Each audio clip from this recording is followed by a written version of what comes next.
Welcome to What is Good, a podcast from the Texas Baptist Christian Life Commission, where we explore contemporary cultural issues through a biblical lens.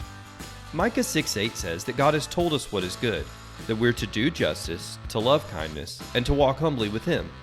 So whether you're seeking a better understanding of how to live that out, or you're just curious to understand a Christian perspective of what's happening in our culture, we hope that you'll find today's conversation helpful as we discuss what is good.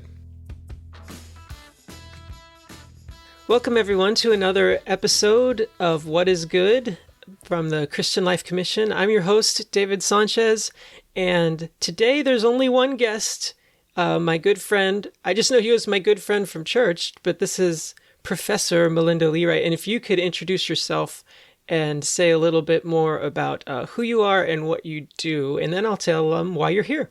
Okay, sounds good. So I'm Dr. Malinda Fasol-Leewright. I am a licensed professional counselor for probably at least 20 years. Wow. And I am a chair of a graduate counseling program at a private faith-based institution. And I've been there probably 12 years now. Wow. And what would you say is the difference between being at a faith-based institution as opposed to like just a regular... So working at a university that's faith-based, I am training future counselors. Mm-hmm. And I love that because that's my opportunity to give back and to invest in our future counselors. And I like being at a faith-based institution because at any time I want to, I can pray for my students. I can send them an email and ask them how I may pray for them. And it's not frowned upon. Like, I have the freedom to say that, yes, we're training you to be clinical counselors, but we're an integrated program, and to remember that Christ is the foundation of everything that we do, and He is the true healer. He is the wonderful counselor.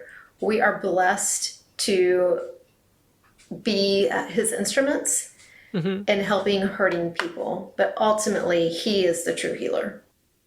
Wow. Well, I feel like I just got a little bit of counseling there myself. So that is really cool. And that resonates really well with me and hopefully with our listeners. People may be wondering why I am the only one talking to you. We are recording on Friday the 13th, December Friday the 13th. And how apropos that nobody else could make it. There were others who planned, but plans fell through. And so it is just you and me. And then neither of your laptops wanted to work either. Right.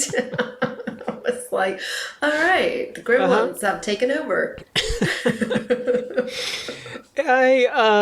It's the sort of thing that if you have a certain temperament or personality, it could really get you worked up. I think you handled it with aplomb. I'm not sure what that word means, but I think I'm using it correctly. Right. And I'm pretty chill as a person, but others, this could really stress them out. And I bring that up just to say, as far as a time of stress, we are in an interesting time right now where people are looking at the next 4 years and half of our country is feeling really stressed out.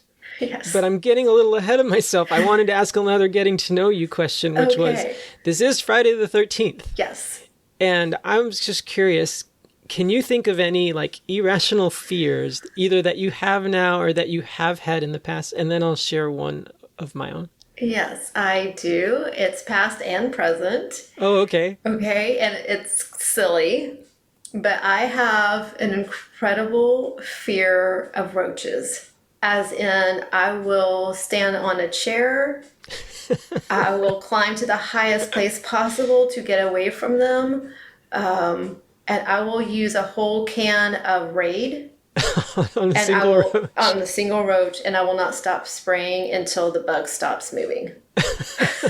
That is just Okay. Yes. Our household can relate to that. I like to tell people that functionally in my marriage, we are egalitarian unless there's a cockroach in the house. Yes. And then we're complementarian. Yes. And I'm the man and the protector and all of the things that the male is supposed to be in a traditional sense. Yes, that resonates quite well. Yes. So you call your husband too if he's around, and if he's not, the roach gets a full wrath of the whole can. It does. It is. Oh, and the funny part is when the Lord called me to New Orleans. Oh, I was goodness. like, yes, Lord. And then I get there, I'm like, they fly? Oh, gosh. And I think if I knew that beforehand, I would have said no. He does ask us to embark on a journey where he doesn't give us all the details for a reason sometimes. Exactly. Yes. Yeah. So I remember this one so vividly. As a kid, I was at a Circuit City. Do you remember when Circuit City was a thing? Yes. For younger listeners, that was like the Best Buy of the 80s, I guess is the best way to describe it. And, they would have like walls of TVs. And I was at a Best Buy. I was a little kid, probably like 6 years old. And I'd never seen any like horror movies or anything like that. And they were playing the music video Thriller from the beginning. So I saw Michael Jackson eating popcorn with a girl. The sound is off. So I'm just seeing it. Like I'm not hearing it. Okay. And then a little bit later, there's a full moon. He starts transforming into a werewolf. She's screaming. And then the dancing started, but and I've since learned that as a kid, when you see something visually, it has the same impact on your brain as if you were actually seeing it in person. Mm-hmm. And that's an important thing to know for many reasons, but it's helpful for me now looking back to be like, oh, that's why I had such a strong reaction. But I internalized it. I kept that fear to myself, this fear of I could potentially become a werewolf depending on what I ate. And we got back to my uncle's house, I think. And adults, when you're a kid, the only candy they have in the house is that hard candy. Yes. That's like gross and no fun. Exactly. And I was convinced that if I ate that hard candy, I would become a werewolf. So would you call that a rational fear or an irrational fear? I would say irrational, although it may be rational considering that you use the hard, nasty candy. That's a really good point. So it's really my real reason for having you on was just to have therapy with childhood me about my trauma. Yes, I knew there was a hidden agenda. Yes. But going back to today's conversation, I wanted to talk with you about friends that I have personally who are really worried about the next 4 years. I messaged you on Facebook and just said, how can I encourage my friends? I have friends on the right and the left, as I'm sure you do too. Yes. So some friends are really excited about the next 4 years. And some friends are really worried about the next 4 years. As you know, I try to minister to people who are in the LGBTQ community. Yes. And I just started reaching out to them and asking, hey, how are you doing? And it is not an exaggeration to say that some of them were having an existential crisis. Mm-hmm. Just knowing that they were going to have to, how they would put in their words, put up with Trump and his rhetoric for the next 4 years. And although, from policy to policy, I'll differ with Trump, sometimes being approving of what he's doing and sometimes not so. And we're not getting into the politics of this, but right. I can understand from their perspective why they would feel so threatened. And so I sent you a message. Yes. Since you and your husband are such a blessing to me, he's like my lawyer on call, and all I have to do is give him like a payday candy bar for lawyer advice, and you give your advice for free. So I think we know who's the better half. But that being said, you sent just a very thoughtful, multi-tiered response to how I could encourage my friends, and I was like, all right, shut up. We need to do this on a podcast. The people who wig out with us are what is good listeners, need to hear the encouragement that you have to share. And so the first question I wanted to ask, though, because as I said, I have friends on the right and on the left. Yes. And maybe you've seen this too. I've seen some of those friends who know each other, and I've seen friends on the right try to encourage friends on the left by saying things like, well, it's all part of God's plan. You know, Romans 8, all things work together for good. Trust me, the next 4 years are going to be better than what you think. And the response of my friends on the left was, yeah, that's not helpful. Right. And so my question to you was, in general, just the don't worry, things will get better, so cheer up advice. What do you make of this method of encouragement from well-meaning people? Well, I do appreciate that you said well-meaning, because I do think generally most people are well-meaning when they make those statements. Right, yeah. And so it makes me pause to think back to, when have I been super excited about a decision, but maybe those around me have not? And I realize that sometimes what happens is we who are super excited about whatever decision is that we have a hard time understanding why others don't share that same enthusiasm. And then there's a tendency to downplay their perspective. And I think that's when we start saying these cliches and trite statements, because we're not stopping to say, oh, wait a minute, not everybody shares the same enthusiasm. Right. Doesn't mean I have to downplay my enthusiasm, but I do need to be aware of other people who are going to have a different perspective. And what can I do differently? So... And what is it about the advice, though, of, oh, don't worry about it, things will get better, that isn't necessarily helpful? Because, again, I think it's dismissive to the person who is feeling something different. It's not acknowledging that, one, it's not acknowledging what they've said. So it's not acknowledging their feelings or their perspective. And it's also not giving them space to have those feelings. Right. So in other words, maybe their feelings are wrong. Now, the other person who was well-meaning didn't say that their feelings were wrong, but basically they're saying, hey, God's got this. Well, we know as believers, God does have this in mighty ways beyond anything we can ever imagine. And I certainly don't want to dismiss that part. But we're going to come across friends who maybe aren't believers or aren't strong in their faith, and maybe don't have the concept that God's got this. But what they do know is, how can you still love on me? Or will you still love on me? Will you still be my friend? And so how can we walk alongside our brothers and sisters who have different perspectives and give space for those different perspectives and not give these trite statements that are dismissive to people's feelings? Right. And again, I understand if you're enthusiastic, you're wanting to cheer someone up because you want them to share your enthusiasm. Yes. And honestly, it makes both sides feel awkward. And I can relate to handling awkward situations poorly. So nevertheless, again, like just being quick to listen and slow to speak, I think can be very helpful. Yes. What's always bothered me, I don't know if you agree with this, but what always bothered me about saying tomorrow things will be better is tomorrow things could be worse. Like, I don't know that that's a promise I can make to even my own family. So I worry when that's the response. Yes, I agree with that. I think that sometimes that can be empty words or come across as empty promises.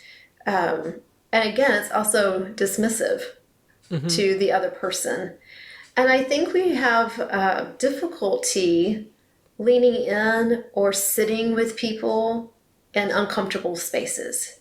So we rather wrap up the conversation as soon as possible, say something that we think would be a Sunday school answer or at least a nice answer, and go on our way. Yeah. Because that's what's easier and that's what's comfortable versus what is best and right for the situation. And as part of a completely different conversation, it's also what we've trained our minds to do with our cell phones and our devices, that when something's boring or awkward, you can just flip to the next thing. There's no need to sit in an uncomfortable space anymore. Yes, that is so true. And I catch myself doing that when I'm bored. and I have to watch that. And we could talk about social media all day long, and I know that's not the point of this conversation, and we will talk a little bit about that later. But I do think that has to be our reminder: is even though we can turn something off or turn something on at our whim, whatever makes us feel good at the moment, is that's not how people operate. Yeah, and we can't just turn our feelings on or off. Right. So we can't do that to others, and it's probably not healthy when we try and do it to ourselves either. Exactly. So if there's a wrong way to encourage it, which is saying, don't worry, things will be great, Yes. there's got to be a right way also, right? Yes. But before, again, another question before we get into that, what do you say to somebody who's truly anxious is a question I wanted to ask, but I also want to say, if someone says, I'm struggling with anxiety about the next 4 years, and I want to know how to respond to that, we've got to talk first just about the term anxiety and how it's being used today as sort of just a blanket term for worry and stress.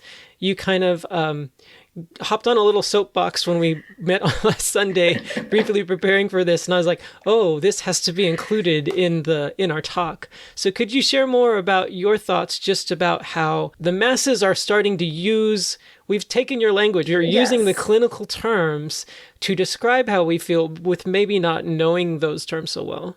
Exactly. That's a good way to put that. I think anxiety, in a sense, has gotten a bad rap. Okay. And we have to rethink how we use the term. So anxiety actually can be healthy. Oh, really? It's what motivates me to study for an exam. I am not a good test taker. I hate taking tests. But I have learned to use that anxiety, that nervousness, that apprehension to be my friend, because it's what's motivating me to study. Anxiety could happen and our cortisol could go up when we're driving and we're just minding our own business and all is good. And then the car in front of us has suddenly slammed on its brakes, and maybe we didn't quite realize it because maybe we're into the song we're singing. And then it's this realization of we've got to not just hit the brakes, we got to hit the brakes hard. And then we are gripping that steering wheel with all of our might, praying that we do not hit the car in front of us. Right. And then we didn't. The car in front of us is spared, we're spared. And then what happens is, now I can breathe. Now it may take me a little while to calm down, but once I realize we're all safe, I'm loosening the grip on the steering wheel, my heart rate's going down, cortisol's going down, all is good, I'm safe. And I can go on driving. So that anxiety, those anxious moments, it tells us, do something. Your body's alert. It's warning you. You've got to act. And we think back into to the olden days of truly the fight or flight. That anxiety to go, do I fight in this situation, or am I going to have to run with all my might to get away from the danger? So we have to look at, there's some healthiness to anxiety and how does it motivate us. But what's happened is become such a general term. We use it for almost everything, that it's lost its true meaning. And we have to help people understand, are you anxious or are you worried? Are you stressed? Are you baffled? Are you embarrassed? And helping them build their vocabulary. So when people start out with anxious, I'm trying to figure out what's behind it to get them to tell me what's really going on. And then we dissect that to go, oh, well, I'm nervous about my speech tomorrow. Okay, that's normal. Let's talk about that. I'm apprehensive about this, of taking my national counselor's exam because my whole career is going to depend on if I pass that test or not. Okay, that's normal too. So what's our study plan? Right. And then help them. And the more we can normalize those situations, then anxiety is not so scary. So you say get to what's behind it. Yes. And I see behind you is the feelings wheel. Yes. Can you explain how that is a helpful tool? Yes. I use this a lot. I was going to say with teens, but honestly with some adults as well. Because even with adults, we've generalized we've generalized anxiety as well. And I can pull out the feeling wheel, and it has positive on there. So positive, what would be considered positive emotions, and then areas in the wheel were considered maybe negative. So mad, sad, happy, those types of things. And then with it is expanding out. So if I'm using the word anxious, then I'm going to go to that part of the wheel, and I'm going to look at the other words associated with it. So I'm scared, I'm stressed, I'm baffled, I'm apprehensive, worried. And then help them. They're going to pick the word that actually better describes their situation. And then same thing if they're feeling sad. Instead of just jumping all the way to depression, well, are you sad? Are you gloomy? Are you heartbroken? Because when I see this with teenagers, when they break up, they automatically go, oh, I'm depressed. Oh. Yeah. Yeah. Instead of, well, my heart breaks. I really thought this person was going to be good for me, or I thought we had everything going right, and just out of the blue. Well, having the heartbreak is normal. It's sad. We don't like it, but we have to help them through those situations instead of immediately jumping to, oh no, I'm depressed and the world's caving in. Right. Right. So you're saying anxiety, it's helpful to better quantify what exactly you're feeling. Yes. And then saying, well, God's given me this for a reason. It helps me survive, and it helps me thrive, and it helps me succeed. So what can I do?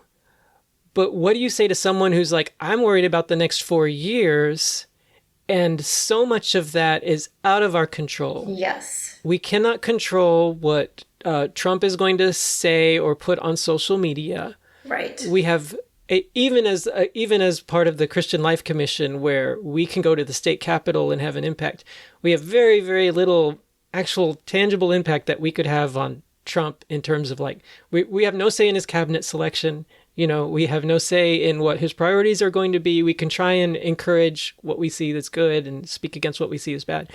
But there's a lot that we can't control. And a lot of times that is what is making us nervous. All these things that you're saying is the things we can't control, you know, the natural disasters, the decisions of foreign dictators, our favorite celebrity couple breaking up. You know, I'd say that one kind of in jest, but also that's another thing we can't control that some people feel very deeply. And then we put so much time and so much energy and thought and worry into these. So this really turns into a two-part question is, what is the value of encouraging people to focus on what they can control? And how do we help them see the damage of doom scrolling, where all you're doing is looking through social media and all of the negative things that are going on that we have no control over? Right. So let me start with your first question about, you know, what can we control and what can we do with that? Because you're right, we cannot control the next 4 years. And I certainly do not want in any way to dismiss any of us when we start to feel, well, what are the next 4 years going to hold? And we do become worried and stressed and maybe really anxious about these next 4 years. And we don't want to be flippant with that or dismissive of it. But we have to circle back to go, well, what can I control? Because you're right, we can't control who's going to be in the cabinet or what the president's going to put on X or other social media. But when we can circle back to what can I control, it keeps us focused and it keeps us present. And it keeps us, actually, it will help us keep us productive. Can I interrupt for a second? Yes. When you say it keeps us present, what's the opposite of that? Is it that we're future, that we're thinking about things that are not right in front of us? Yes. It doesn't give us an action plan? Or? Yes. Okay. And I'm future focused. I like to plan everything future-wise. That sometimes I do miss the day-to-day moments because I'm so focused on planning future-wise. There has to be a balance there. And again, I can't control anything about the future, but I can control today. I can control, to the best of my ability, how I'm going to spend my time. I can think about how am I going to engage in conversations with others? How can I be productive even when I don't know what tomorrow holds or the next year or 3 years or 4 years down the road? How am I investing in the people around me? It's really easy that when we get caught up into the what ifs, that we start to forget about the good. We lose sight of that. Right. We just lose our thankfulness and our gratitude. Yes. Yeah. And so I think, again, it's going back to what we can control to the best of our ability is also being just mindful of how we're going to utilize this time. And also to remind ourselves, wait a minute, I have some power. Okay, I'm not powerful to change any outcomes at the White House. But maybe there's something I strongly believe in, then is it something I can lobby for? Is it something that I can go help at a support group? Is there a place where I can volunteer? And I'm putting all this emotion into something that I believe in for the common good. Mm-hmm. And those are things that I can control. But even just that, right? Like saying the phrase common good, it means I'm thinking about more than just myself. Yes. And that seems counterintuitive. Right. If I'm worried about me surviving, why should I care about what's happening to other people? My world is what's crumbling right now. Yes. Surprisingly, people will say that they actually start to feel better when they are helping other people. And that helping other people will look different for everybody. But it's amazing when I'm in a bad mood and I'm out in public and I'm going to have to not be in a bad mood, I stop thinking about me and I start thinking about those around me. So maybe it's when I'm at the local coffee shop that I'm buying the person behind me. I'm just paying for somebody I will probably never see again just to do something. Oh, you're the one who started the chain, Malinda. I'm not sure I needed to know that. It's a pet peeve of mine, but okay, continue. And I don't do that all the time, but just sometimes you just see someone behind you that just looks downhearted. Right. Yeah. And I just want them to know they're still good in this world and not to lose sight of that. Or even when I'm at Costco or Target and there's this mom with her cart was so full and she's trying to, has little kids. So I just went over and said, would you like me to help you unload your groceries? Right. It's just those things that we have to remember. It's not all about us. There are other people that sometimes just need a smile. And smiles are free. Yeah. It does not cost me anything. And so I think when we start to pull ourselves out of our gloom or anxiety to go, I can still help. I still have a role. I still have a purpose. And I think that's the part we forget about is that we start to question, well, then what's my purpose? Yeah. I can think of a story just from this year. I mean, as you know, I was in a pretty scary car accident early on in the year. It was on the highway. It knocked me out, so I didn't remember what happened. And I'm worried about if the police report is going to put it on me or not, and I'm honestly not even sure. So we go to the place where where the wrecker took my now totaled car, and I'm looking at it, and I'm like feeling this sense of relief of, oh wow, look at this damage. Yeah, this was definitely not my fault. Yeah, the way that was described what happened is definitely not what happened. And the way I'm remembering what I can remember, since I was knocked out, what I'm remembering, okay, maybe things are going to be okay. But I was still feeling really nervous. Well, as we're standing in line for like receipt or whatever documentation we need to sign off on, I'm standing next to another guy. And for some reason, I'm just like, so what are you here for? And this man starts to talk about how he was in his truck and he fell asleep at the wheel and crashed into another vehicle. And I found myself feeling just, I don't know how I would describe, like my spirits were just lifted in being able to be a compassionate listener to someone else's troubles, even in the midst of my trouble, even when someone might say, the phrase, I don't have the bandwidth for this. Maybe we'd be surprised that the bandwidth is given in the act of the listening. Yes, and I love that you use the phrase compassionate listening because I think that's a lost art. And I think we can all work on that, is just being that compassionate listener. And yes, I have certainly used the term, I don't have the bandwidth anymore. I'm done for the day. but the Lord has always expanded that bandwidth when it's needed without fail. And he has multiplied my energy to be that compassionate listener and to be fully present and engaged. Two thoughts come to mind. One is we want the grace within us, and a lot of times it enters us by flowing through us, for what that's worth. Yes. But then I'm just thinking, like, Jesus had the bandwidth on the cross to say, hey, take care of my mom. And if he can do that, then maybe he can supply us with what we need to still care for others, even in the midst of our own worries and stress and anxiety. Yes, absolutely. And he's the perfect example. So how do you help someone see the damage of the doom scrolling? Like, I wouldn't know how to phrase it to them in a way that doesn't just come off as virtue signaling. So how do you do it in a good way? Right. Well, I think just reminding them, and I like the way that you said that. It's a reminder that we are not to talk to or talk at. Yeah. Lecture. And I think sometimes that's our go-to, particularly with teenagers, yes. when we need to talk with. Mm-hmm. And we'll walk alongside that and tell me what you're scrolling through that's really upsetting you. And let's talk about that. Mm-hmm. Let's talk about putting the social media to the side for a while. When's the last time you've been outside? When's the last time you've engaged with your best friend? Let's go for a walk. And I know those sound so basic, but when we get into this habit of that doom scrolling, or even when we're just on social media scrolling through or whatever. Right, Instagram. It could just be puppies. Yes, sure, yeah. Sure. Or bearded dragons, which is what Facebook thinks I love now. So... But especially when we're looking at the doom, kind of the doom and gloom and woe is me, we start to lose perspective. And I lose sight of what is positive because now I'm increasing all the negativity.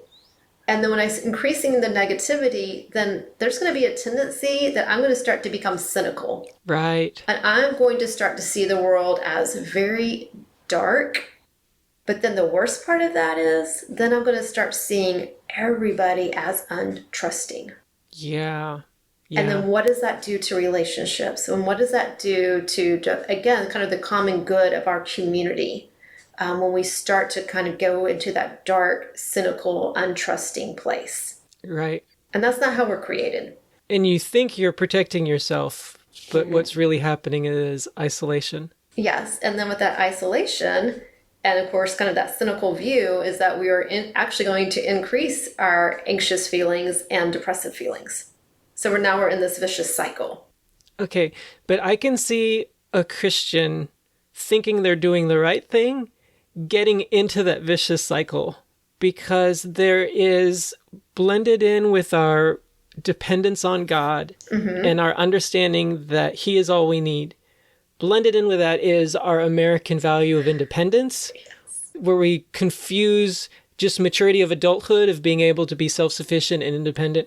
We confuse that with spiritual maturity, where you never find a place in the Bible where God says, my goal is to get you to where you don't need me anymore.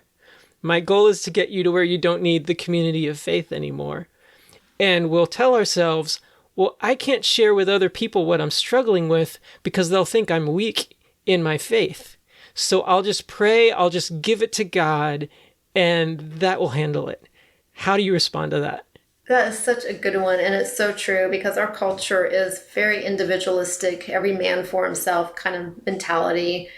But it reminds me of, would you tell your best friend, and obviously I'm making this up, but would you tell your best friend who is diabetic, who relies on insulin, to stop taking it and to just trust the Lord and to pray more? Maybe some branches of might do that, but you wouldn't do that. I would not do it. Right, no. because that could be fatal. Yeah. And we typically, yes, there are maybe some branches that would do that, but overall, we don't usually do that. We recognize that there's a medical need. But for some reason, when it comes to the spiritual side or even the mental health side, it's like, where's your faith? Well, if you just pray more, it would go away. And that's not helpful. I definitely believe in the power of prayer. Right. But I strongly believe that God created us to be dependent on him and interdependent on others. Right. Because we're supposed to be acting as a community. And then I look back at scripture, and we just studied Daniel at church. And I go back to Daniel and Shadrach and Meshach and Abednego, and they just everything that they went through, but yet they were friends. They were, how many times did Daniel say, please pray for me? And that's just what we know that's in scripture. I can only imagine beyond that sense of community among them, praying for each other, being there for each other, relying on each other to help them get through this.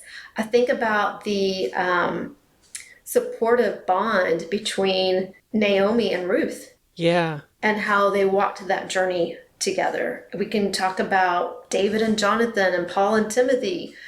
So I think those are just few examples of the Lord showing how we need that community of believers to help us through this life as we are dependent on him, but he puts us into relationship with others to build that faith and to build that community. Otherwise, why would God even bother to create us? He created us to be in relationship. Yeah. Yeah, so it baffles me, honestly, when I hear more about, you just need to pray more and just rely on God. And yes, I do believe to an extent we have to let go and give it to God, but we need each other to help us through that journey. Yeah, that's so good. It's such a helpful reminder. And you just said it baffles you, and I was already thinking back to the wheel. So you're not anxious, you're baffled. Yes, very good. Yes. I'm learning. Yes. So, trying to summarize. Let's see if we can summarize where we're at so far. So and maybe in no particular order here, okay. But I'm going to try and do a better job of listening when someone is trying to express their anxiety about the next 4 years. I'm going to see if I can help them put other words to it as I try and do a better job of compassionately listening to them.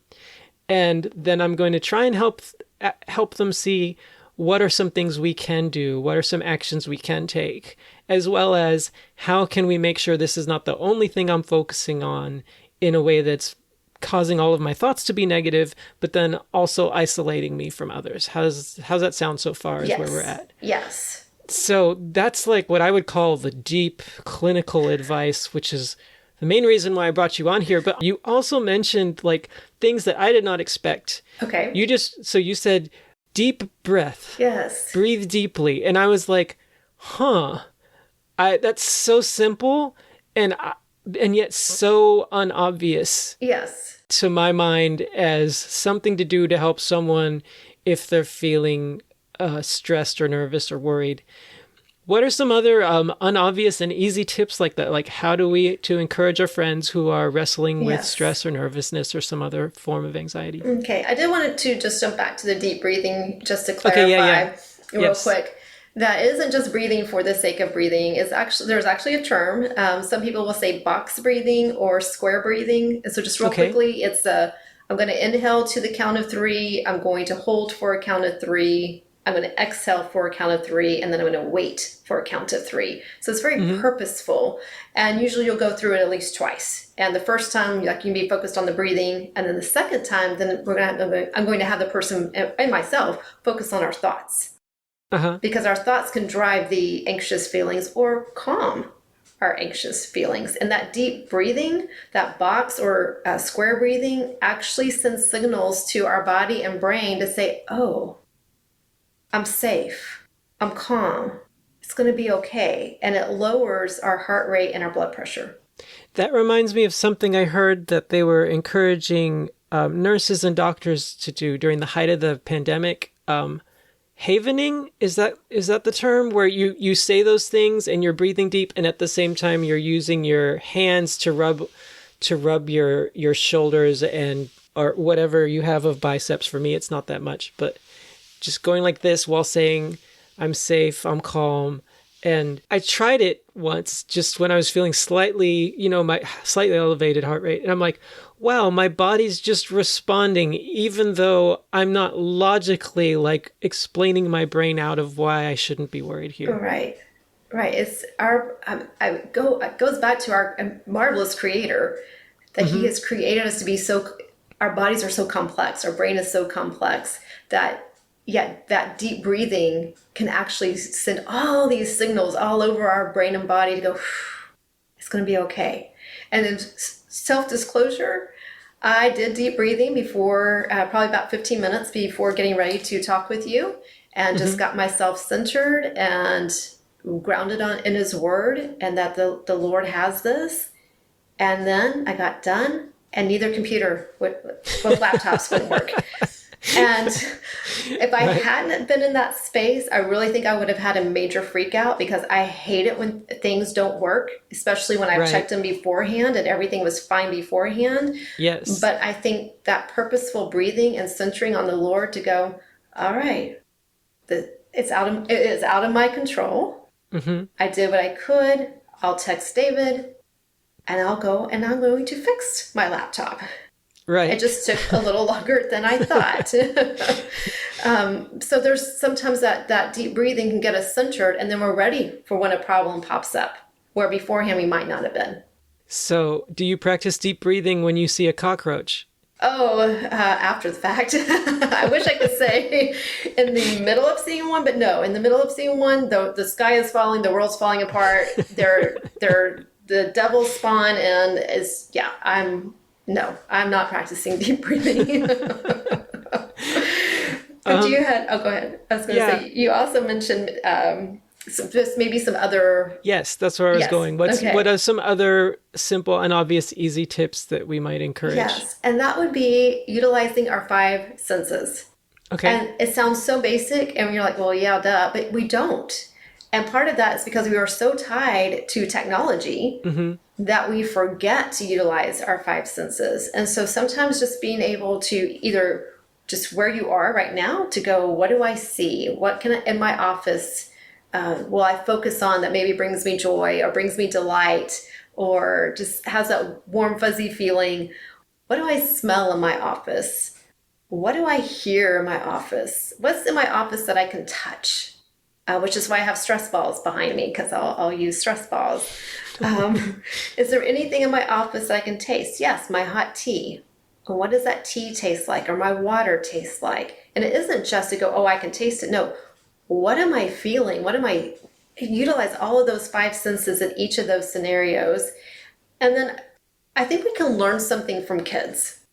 And as adults, we forget this part. Okay. But I don't know about you, but as a child, I really liked going to the park. I loved to swing. And then, of course, competitive with my sister, like who's going to go the highest. And who's going to jump the farthest off of it. Yes, and she's the daredevil, and I quite wasn't, so she always won that one. But there was something freeing, and just the utilization of all of the senses.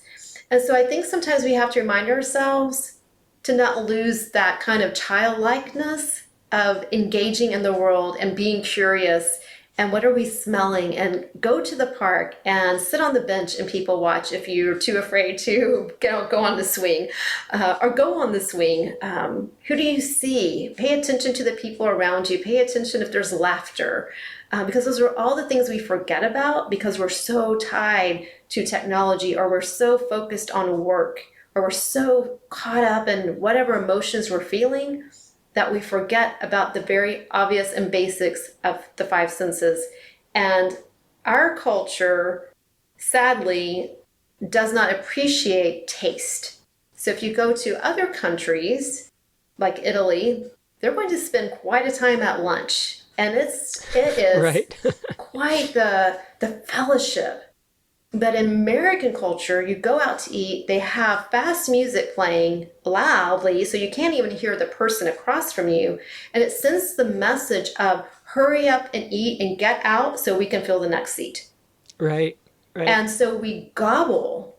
We don't savor. We don't taste the food. We shove it down so we can move on to the next task. And we need to get back to a place of how am I savoring? What am I tasting? They're just kind of easy, fun little things to remind us, go take a walk, go utilize the five senses. To me, it makes me think of at least one aspect of Ecclesiastes, like eat, drink, and be merry is a legit command.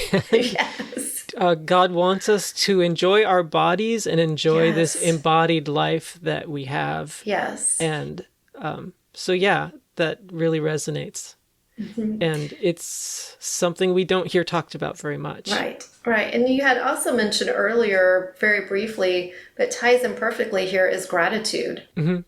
And I know sometimes people are like, oh, that's just so overrated. And it depends on how you use it. But sometimes when I am in that dark, cynical place, I have to go back and go, well, wait a minute. I have such a lovely family.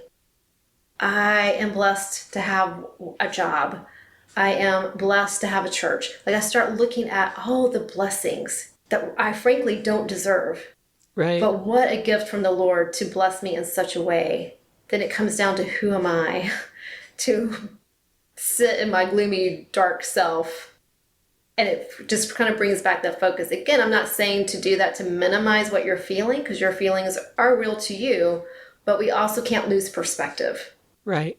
Yeah, I guess part of that is the challenge of how much emphasis nowadays, especially towards our young people, is placed on feelings. Yes. That it's not just your feelings are real to you, but your feelings are facts. And the difference between how nowadays young kids aren't even saying, I think anymore. They're just saying, I feel, Yes. to express things that they're actually thinking. Yes. But if I say it as I feel, then it's my truth. Yes. And we have to be very careful of that. And I do talk to adults and teenagers about being mindful that our feelings can actually lie to us. Yeah, could you expound on that? I really like that point. Yeah. Yes, because I could sit here and go, oh my word, I am so messing up this wonderful podcast, and David's so gracious to set across this time, and I can just say all these, oh, I just feel so bad, or I feel gloomy, or I'm anxious, or whatever, these negative emotions, because it started with my thoughts,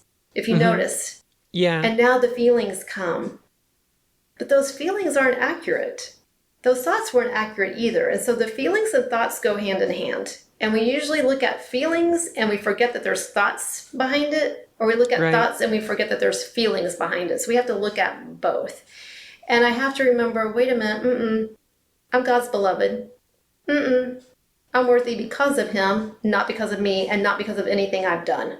Right. And I have to sit back and go back to what is his truth. And, just sometimes reminding ourselves that I may feel angry at a certain situation, and I may, in my thought process, think I'm justified in the anger, but reality is I don't know the whole story. Yeah. I only know my perspective, and I need to step back. Right. And I need to not allow the anger to skew what I know to be truth. And so sometimes we'll take those negative emotions and we bring them into when we're reading God's word, or we bring them into when we're reading a text message. And then we're upset about a text message that really was not the intent of the person sending it. It's because we were already feeling poorly. We bring that into everything else. Yeah. I don't know if that answered what you were looking for. No, yeah, I find that very helpful. As you're sharing that, I'm thinking, yeah, I have the benefit of, at the end of this, I get to go back and listen through it all and edit out anything that I didn't think went well. So I've got this extra comfort zone. But as you're saying that, I'm just thinking, yeah, we sometimes it's thoughts that aren't true that lead to feelings that are inappropriate for the situation, or an overreaction or an underreaction to the situation. Yes. So I'm just thinking, like, it's not true for me to think that our podcast has to be perfect in order for it to bless someone. Because part of God's grace is that he can have two friends fumble through our ideas and someone can still gain something from that. And hopefully somebody will. Yes, exactly. You made me think of the saying, and I don't even know who said it because it's been around forever. If you always think what you've always thought, then you'll always feel what you've always felt. And if you always feel what you've always felt, then you will always do what you've always done. And if you always do what you've always done, then you'll think what you've always thought. And it's just a circular. So you look at thinking, feeling, and behaviors. Right. And how they're all tied together. Right. And yet God calls us to renew our minds. Yes. He calls us to distrust our hearts sometimes. Yes. The heart is deceitful above all things. Yes. I didn't say that. He did. Right. And to know that, like, we have a good shepherd and a good father who's wanting to give us the truth the actual truth. And that really will set us free, not just from our sin, but from these cyclical thought and emotional and behavioral patterns that we have. Yes, exactly. So I know that you're a counselor and you've chosen to not say who it is that you work for, and I'm going to respect that. But I do want our listeners to know that we do have counseling services through Texas Baptist, and that you can go to the txb.org website and to find our counseling services. I'll include it in the link, and get recommendations for Christian counselors who we've talked to and would encourage you to speak to, who are in your area, and we'll give you like several people to choose from, and you can pick who you think might be best for you. But as a final question related to this, when would you advise counseling for an individual? Because again, a lot of people are saying I'm anxious, and maybe not everyone is really having like true anxiety disorder of some sort or other.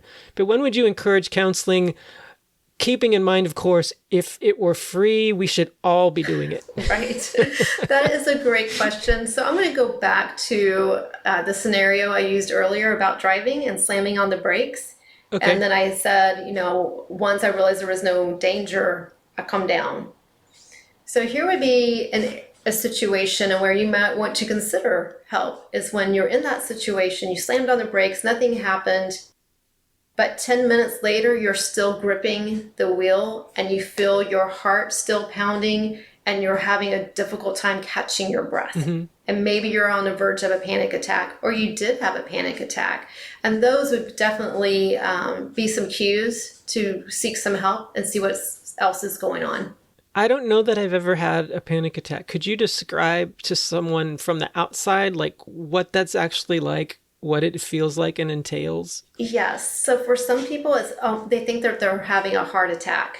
Okay. And it's because they can't catch their breath. Like it is so hard, and they can feel it in their chest. So often, if they've never experienced it before, their first thought is, "Oh my gosh, I'm having a heart attack." Mm. And what it is actually a panic attack, and it's like the breathing becomes very, very shallow. So it's hard for them to catch their breath, which then panics them even more. And then when they think they're having a heart attack, that increases more of the stress. And so once they realize it's a panic attack, and then they learn a skill set to help them through it, then it's not as scary. Mm-hmm. Because now they know what to do. Now they're going to be having coping skills, and they're equipped to know what to do in those circumstances. All right. And that's where counseling can be very beneficial, is learning some coping skills to help through those areas. Right, to help through that moment of immediate need. Yes. And then later to address all the things that lead up to that in the first place. Yes. Mm-hmm. Yeah. Well, I want to thank you so much, Malinda, for your time. It's been a joy. I always enjoy our talks. You've been really helpful for me with feedback and encouragement on the book that I have coming out soon. Yes. And so thanks for that as well. We like to end our podcast by asking what is good. And that is just sharing something. It's really just a time to have gratitude or be thankful, where you just share something. It could be a story from your own life or from our church community, or it can be deep and profound and spiritual. It can be as superficial as I haven't seen a cockroach in 10 days. There's that part's true. Yeah. And since you're new, I'll go first with my what is good. And it is quite shallow. I got an email super late last night from our director of hunger and care, Dr. Irene Gallegos, who oversees the hunger offering. And she said, "Hey, guess what?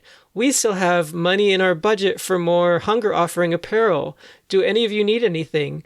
And I was like, I've been wanting a new sweatshirt, and I've been wanting a different color cardigan because all I have is a green cardigan. And so she had put up the standard polo and dress shirt sort of thing. And I was like, could I get these instead? And basically I was able to get her to do the shopping for me that I wanted done over Christmas break. And now I no longer have to do shopping. And bonus, these new items of clothing will have the Texas Baptist Hunger Offering logo on them. And I'm very excited about that. I'm totally embracing my wholesome in my late 40s vibe with the cardigan. I realize that, and I'm okay with it. And that's what matters. You're okay with it. How about for yourself? What is good? Yes, there's so many. It's hard to narrow it down. But a couple of things I did think about was, one is Advent. And just that reminder to make sure I'm staying focused on the purpose of the season. And then kind of shallow is that in about the week of Christmas is I can press the pause button on work, and I can have a few days to be fully engaged in fun, festivities, and enjoying family. Yay. And I'm looking forward to that as well. So we want to thank our listeners and wish them a Merry Christmas as well, time with family. We hope that maybe this talk and some of our most recent talks on the After Party podcast that we did last week or a couple weeks ago on having encouraging family conversations during the holidays. We hope that those will be of benefit to you all, and we'll see you next time, or you'll hear us next time. Why do I say I'll see you next time? Because we don't see them at all. That's right. You'll see us next time if you watch a video clip, and you'll hear us next time if you listen to the podcast. I don't know. Anyway, like we said, imperfect. God uses imperfect people. That's right. And thank you, David, for this opportunity. I appreciate it.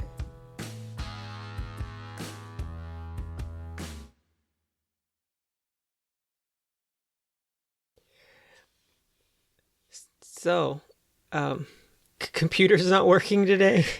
No, I brought both of them. And one did not want to download Chrome.